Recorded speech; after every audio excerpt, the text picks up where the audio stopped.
akan memaparkan cara sehat ala Rasulullah SAW. Nah, Bapak Ibu sekalian, sebelum masuk materi sedikit bercerita sejarah berdirinya pengobatan holistik di Indonesia. Bapak Ibu sekalian, saya duduk di sini sebagai dokter spesialis naturopati. Memang masih terdengar asing, Pak, ya. Dimana setelah saya lulus menjadi dokter, awalnya ingin melanjutkan pendidikan spesialis bedah, tapi niat berubah. Ya, tahun 2004 saya belajar pengobatan tradisional, tepatnya pengobatan tibum nabawi, ya, di Institut Al-Waida Malaysia. Kami beberapa dokter termasuk juga salah satu dokter yang hari ini istiqomah terus mendalami pengobatan holistik tibum nabawi yang tadi kita juga sudah bincang-bincang dengan pengurus Dr. Jaidul Akbar, ya, pernah datang ke sini dan itu juga salah satu rekan kami yang sama-sama berjuang ingin menjadikan bahwa pengobatan tibum nabawi, pengobatan ala Rasulullah SAW, pengobatan holistik ini menjadi pengobatan yang sejajar, setara, bukan hanya menjadi pengobatan alternatif tetapi menjadi pengobatan utama di Indonesia. Tetapi ini perlu adanya upaya memberikan edukasi, ya, pengetahuan kepada masyarakat agar masyarakat paham, ya. Kita di sini tidak menggantikan ilmu pengobatan medis, tetapi kita gabungkan antara pengobatan medis konvensional ala barat dan pengobatan tradisional ala timur. Ya. Alhamdulillah Allah memberikan kesempatan kepada kami untuk belajar, ya, baik formal maupun informal, pengobatan tradisional secara khusus. Bahkan saya sempat mendalami pengobatan TCM, Traditional Chinese Medicine. Saya berangkat ke Beijing dan kota Ankuo juga dalam rangka mendalami pengobatan tradisional. Nah, sekali lagi bukan berarti kita meninggalkan ilmu pengobatan medis, tetapi justru kami gabungkan antara pengobatan medis konvensional ala barat dan pengobatan tradisional ala timur, ya. Jadi disitulah cikal bakal, ya, di situ cikal bakal munculnya pengobatan holistik di Indonesia. Ya. Kegiatan manasik kesehatan ini alhamdulillah sudah kita jalankan lebih dari 5 tahun, Bapak, ya, di mana mungkin sudah lebih dari 1000 masjid. Alhamdulillah hari ini kaki ini melangkah ke masjid ini tentunya bukan sebuah kebetulan, tetapi semua ini pastinya seizin Allah, ya. Saya senang sekali bisa bertatap muka langsung dengan para jemaah di sini, ya. Yang mudah-mudahan sekali lagi kedatangan kami di sini ada manfaatnya, ya. Nah, Bapak Ibu sekalian, materi yang hari ini kita angkat ini memang menarik. Saya tidak akan membahas materi mengenai penyakit yang lagi viral, ya. Pandemi COVID-19 memang sampai hari ini belum berakhir, Bapak Ibu sekalian, hampir 1 tahun, ya, Indonesia terkena dampak dari adanya pandemi COVID-19, ya. Tetapi Bapak Ibu sekalian, saya dapat informasi ternyata hampir 70% dalam tanda kutip kematian yang disebabkan karena virus tersebut selalu ada penyakit penyerta. Dan penyakit penyerta inilah yang pada dasarnya memang menyebabkan daya tahan tubuh seseorang itu menurun, ya. Dan penyakit penyerta inilah yang sempat terlupakan, ya, sempat terlupakan selama hampir 1 tahun. Kita selalu mendapatkan informasi kematian di rumah sakit, selalu yang diekspos adalah karena virus corona. Sementara yang menyebabkan kematian nomor 1 di dunia termasuk di Indonesia adalah penyakit kardioserebrovaskuler, penyakit jantung, koroner dan stroke, penyakit kanker, penyakit diabetes, penyakit hipertensi, yang justru penyakit inilah yang menyebabkan masalah terbesar dalam dunia kesehatan. Oleh karena itu, bukan bermaksud untuk meremehkan kondisi hari ini, tidak, tetapi saya lebih ingin membahas mengenai penyakit kronis, Pak, dan bagaimana cara mencegahnya. Baik Bapak Ibu sekalian, sebelum saya masuk materi, saya ingin bertanya kepada para jemaah yang hadir di sini. Bapak Ibu sehat?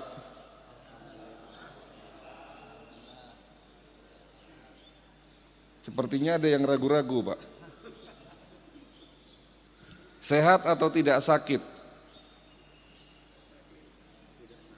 Pertanyaan saya akan merubah paradigma cara pandang, ya, cara pandang terhadap kesehatan. Sehat atau tidak sakit? Sehat pasti tidak sakit belum tentu sehat. Kenapa saya mengatakan begitu? Orang yang divonis sakit diabetes belum tentu merasakan sakit. Bahkan orang yang divonis kanker sekalipun masih bisa beraktivitas dengan normal. Kanker stadium 1, bahkan kanker stadium 2, terkadang tidak muncul gejala yang kita rasakan. Penderita kerusakan saraf di otak, yang pada akhirnya bisa menyebabkan penyakit seperti Parkinson, Alzheimer, bahkan penyakit stroke, pun di stadium awal tidak menunjukkan adanya gejala. Dan hari ini WHO menyatakan hampir 70% penduduk dunia dalam kondisi tidak sakit namun juga tidak sehat. Jadi yang benar-benar dinyatakan sehat oleh WHO hanya 15%. Siapa? Mereka yang sehat secara body, mind and soul, fisik, pikiran dan jiwanya, dan secara fisik harus dibuktikan dengan medical check up. Jadi mereka yang rutin melakukan medical check up 1 tahun sekali, dan di dalam hasil medical check up itu tidak ditemukan adanya masalah kesehatan, barulah disebut masuk golongan yang benar-benar sehat.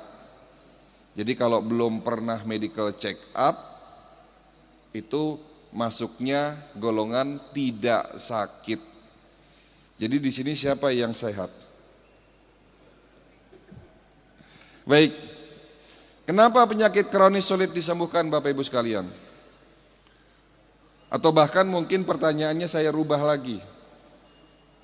Waktu dulu saya masih belajar dan menjadi seorang dokter, bukan berarti sekarang bukan dokter, artinya dulu waktu kami masih mendalami pengobatan medis konvensional, belum belajar pengobatan holistik, belum belajar pengobatan tradisional, saya meyakini benar, kami para dokter meyakini benar bahwa penyakit kronis seperti jantung, stroke, diabetes adalah penyakit yang tidak dapat disembuhkan.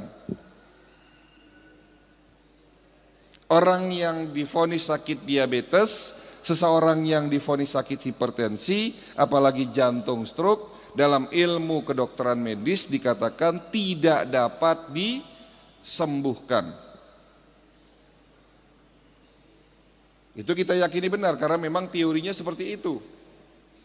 Tetapi kita sebagai muslim, kita percaya benar apa yang sudah diucapkan oleh Nabi kita itu adalah sebuah kebenaran. Dan salah satu kutipan hadis yang berkaitan dengan kesehatan, li kulli dain dawa, setiap penyakit pasti ada obatnya.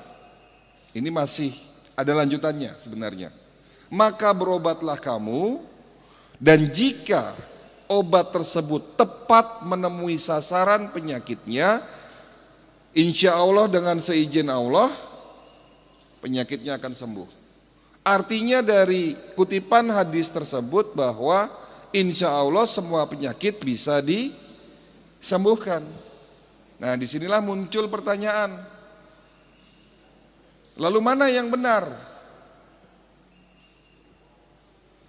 Nah, Bapak Ibu sekalian, setelah kami mendalami banyak metode pengobatan, baik medis yang kita dapatkan secara formal, menjadi seorang dokter di bangku kuliah dulu di Fakultas Kedokteran Unisula. Lalu kami belajar pengobatan tibum nabawi di Institut Al-Wahidah Malaysia. Saya belajar pengobatan Ayurveda India, pengobatan Yumeho Jepang, pengobatan tradisional Chinese medicine. Di sini kami menemukan sebuah benang merah, sebuah jawaban. Ternyata apa yang disampaikan oleh Nabi kita adalah sebuah kebenaran. Lalu bagaimana prakteknya? Ternyata, tolong diperhatikan Bapak Ibu sekalian, ini poin dari materi ini. Poin dari manasik hari ini. Ternyata Allah menciptakan penyakit berikut dengan penawarnya. Penawar itu bukan hanya ada di sekitar kita, tetapi penawar terhadap penyakit kita ada di dalam diri kita sendiri. Artinya Allah menciptakan tubuh kita ini, dan kita tahu bahwa manusia adalah makhluk yang paling sempurna ciptaan Allah. Di saat kita sakit, secara otomatis tubuh kita akan melakukan perbaikan, mengobati jika ada yang rusak. Itulah konsep dasar dari pengobatan holistik, yang dimaksud adalah self healing. Jadi tubuh kita punya kemampuan untuk mengobati diri kita sendiri. Sekarang saya mau tanya sama Bapak, Pak, penyebab penyakit diabetes apa? Ada yang tahu? Mungkin yang di belakang lebih enak maju, Pak, jadi bisa berinteraksi. Yang di luar mungkin masuk dalam ya, Pak. Ya, Pak, penyebab penyakit diabetes apa, Pak? Kita di sini akan bahas, Pak. Ya, mungkin kedatangan saya ke sini tadi sih diminta oleh pengurus, bisa nggak Dok kalau sebulan sekali mengisi acara di sini? Ya insya Allah saya tidak menolak, tetapi memang perlu saya sampaikan di sini, Pak, kami harus menyelesaikan semua masjid. Insya Allah kita akan datangi di Jabodetabek. Masih banyak PR yang harus kita kerjakan, karena 5 tahun ini saja kita baru bisa mendatangi kurang lebih 1000 masjid. Sementara masjid di Jabodetabek itu puluhan ribu ya. Nah, jadi dengan waktu yang ada ini, ya semoga ilmu yang saya berikan ini bisa dapat diterima. Ya, Pak, penyebab penyakit diabetes apa, Pak? Gula. Manis-manis. Pertanyaannya, apakah di sini yang suka manis-manis pasti kena diabetes? Siapa di sini yang suka manis-manis tapi tidak kena sakit diabetes? Tapi ada juga orang di luar sana yang tidak suka manis-manis tapi sakit diabetes.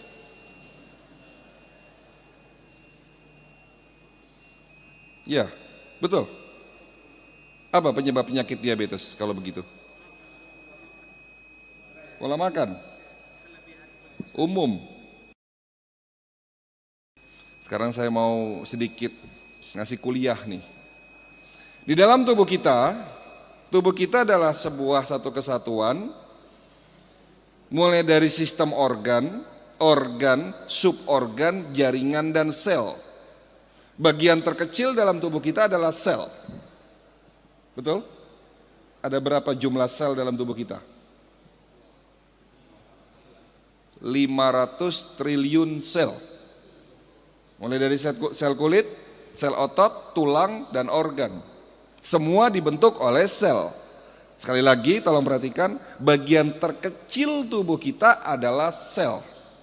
Jadi artinya jika ingin membuat tubuh Bapak sehat dan kuat, buatlah sel kita sehat dan kuat.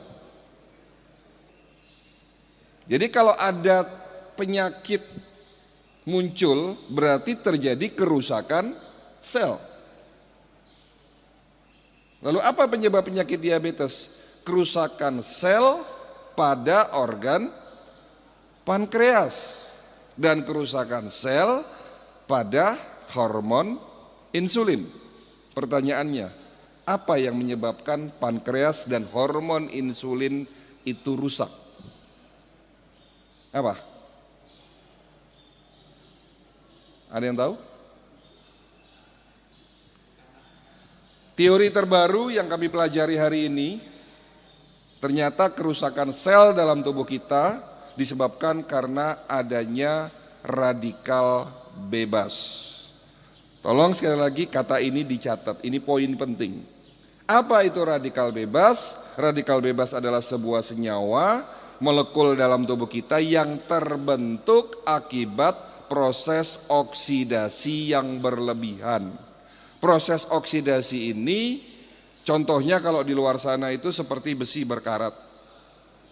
Apel kalau dipotong berubah warna menjadi hitam kalau dibiarkan terkena udara.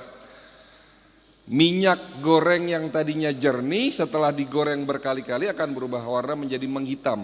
Itulah proses oksidasi. Ini terjadi dalam tubuh kita mulai dari kita lahir sampai kita nanti wafat. Dan tidak bisa dihindari. Proses oksidasi tidak bisa dihindari. Oleh karena itu Allah menciptakan penawar terhadap proses oksidasi itu sendiri. Tolong sekali lagi nih perhatikan. Karena adanya proses oksidasi sehingga Allah menciptakan penawar terhadap proses oksidasi itu sendiri. Namanya anti apa Pak? Antioksidan. Antioksidan ada di mana? Ada di sekitar kita dan ada di dalam diri kita sendiri. Paling banyak ada di mana? Ada di buah-buahan. Kalau Bapak ingin mencegah dan mengobati penyakit jantung koroner, ada antioksidan kuat yang namanya resveratrol, ada di dalam biji anggur. Jadi kalau mau mencegah dan mengobati penyakit jantung dan stroke, silahkan makan anggur yang ada bijinya dikunyah, ditelan, jangan dibuang Pak. Karena di dalam biji anggur mengandung antioksidan yang namanya resveratrol. Kalau Bapak ingin mencegah penyakit prostat, nah ini, kan hari ini banyak bapak-bapak yang usia di atas 60 tahun sudah mulai susah kencing tidak tuntas, itu bisa dipastikan karena sakit prostat. Kalau ingin mencegah penyakit prostat, ada antioksidan kuat yang namanya lycopene, ada dalam biji tomat. Kalau Bapak Ibu ingin mencegah penyakit kanker, ada antioksidan namanya bromelin, ada di dalam bonggol nanas. Bonggol nanasnya dibuang, katanya keras. Sementara itu adalah obat untuk penyakit kanker. Jadi kalau Bapak makan nanas, bagian tengahnya jangan dibuang Pak. Kalau Bapak Ibu ingin mengobati dan mencegah penyakit otak, pikun, Alzheimer, Parkinson, stroke, ya, sering-sering makan antioksidan yang ada di dalam buah alpukat. Allah menciptakan penyakit berikut dengan penawarnya, sementara penawar itu ada dalam sekitar kita, yakni ada di buah-buahan. Tetapi Allah juga menciptakan penawar terhadap oksidasi antioksidan yang namanya glutathione dan superoksid dismutase. Dua jenis antioksidan kuat ini ada di dalam setiap sel dalam tubuh kita, diproduksi oleh tubuh kita untuk menangkal, menetralisir oksidasi itu sendiri. Tetapi karena usia, karena gaya hidup kita yang salah, sehingga antioksidan itu setelah usia di atas 40 tahun, produksi antioksidannya sudah mulai menurun. Ya, tolong diperhatikan, saya ngomongnya agak pelan-pelan ini, supaya bisa dipahami. Setelah usia di atas 40 tahun, antioksidan internal yang diproduksi dalam tubuh kita sudah mulai menurun. Oleh karena itu, rata-rata orang sakit diabetes, hipertensi, jantung, dan stroke ada di atas usia 40 tahun. Jadi kalau Bapak ingin mencegah penyakit diabetes, perbanyak antioksidan. Cuman masalahnya hari ini kita akan membahas kenapa penyakit kronis sulit disembuhkan. Ada 3 jawaban. Jawaban pertama, karena gaya hidup kita yang salah. Nanti ada korelasinya, ada hubungannya antara gaya hidup yang salah dengan oksidasi. Pertanyaannya, salah menurut siapa, Dok? Salah menurut siapa? Ya pastinya salah menurut ilmu kesehatan dan salah menurut apa yang sudah dicontohkan oleh Nabi. Bapak Ibu sekalian, Nabi kita Rasulullah SAW adalah manusia yang sehat. Betul enggak, Pak? Sakitnya Nabi konon ceritanya hanya 2 kali. Usia 63 tahun, seumur hidup beliau, sakitnya hanya 2 kali. Pertama di saat beliau diberikan racun di salah satu perang, di saat Nabi sedang beristirahat di salah satu tenda bersama dengan para sahabatnya, didatangi oleh seorang wanita, seorang ibu-ibu dari kaum kafir Quraisy menyamar dan memberikan sepotong daging. Dan ternyata daging tersebut sudah dibubuhi racun. Pada saat Nabi sempat memakannya lalu dimuntahkan kembali karena ada bisikan dari malaikat, muntahkan. Karena ternyata di dalam daging tersebut sudah ada racunnya. Tetapi ada sedikit racun yang sudah telanjur masuk ke dalam tubuh beliau dan pada akhirnya Nabi Muhammad sakit. Lalu sakitnya Nabi yang kedua di saat beliau mau wafat. Pertanyaannya, apa rahasia beliau sehat? Ada satu kisah lagi di zaman Nabi. Ya, datanglah seorang tabib yang diutus dari negeri seberang, ya, ibarat kalau tidak salah dari Mesir, Kairo. Jadi si tabib ini diutus dari Mesir ingin memberikan pengobatan kepada kaum muslimin di kota Nabawi, Madinah. Ya, di kota Madinah. Pada saat itu namanya kota Yasrib, ya. Ya. Tapi setelah beberapa lama akhirnya si tabib ini pulang. Bukan karena tidak betah, tetapi ternyata tidak ada satupun orang yang berobat kepada beliau. Bukan karena tidak mau berobat, karena tidak ada orang yang tidak ada orang yang sakit ternyata. Nah, sebelum pulang si tabib ini mengunjungi Nabi Muhammad. Lalu beliau bertanya, "Ya Rasul, apa rahasia bahwa dirimu sehat? Apa rahasia bahwa kaum muslimin di kota ini sehat?" Apa jawaban Nabi? Pernah dengar kisah ini?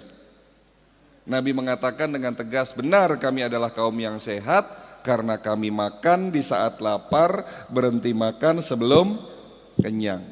Ini petunjuk buat kita Bapak Ibu sekalian. Hari ini jujur kita cukup prihatin dengan kondisi adanya pandemi.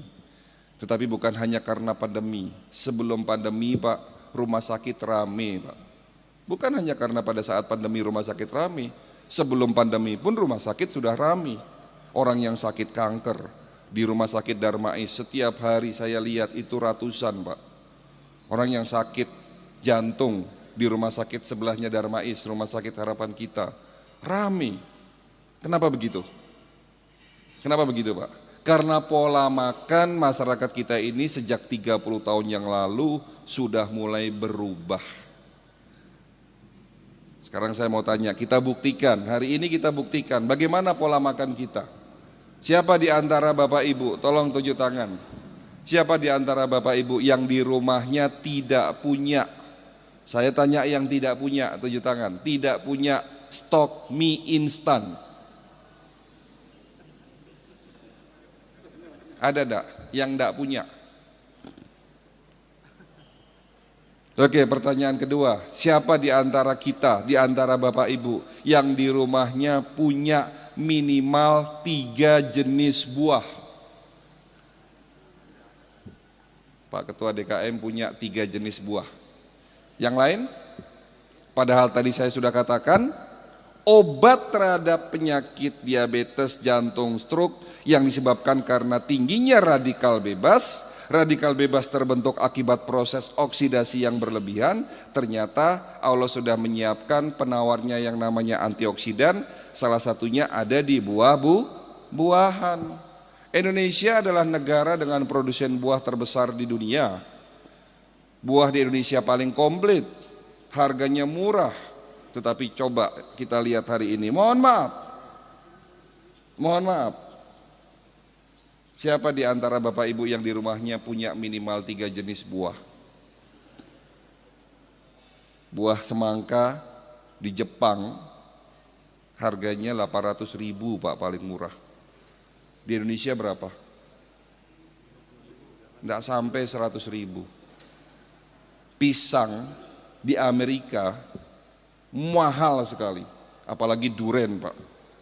Di sini buah paling mahal duren, betul? Paling mahal duren. Tetapi kita lebih suka makan yang instan. Coba anak-anak cucu kita kalau diajak ke mall disuruh milih makanan apa, mereka lalu menunjuk makanan restorasi. Kalau saya boleh sebut, Kentucky Fried Chicken, McDonald, makanan-makanan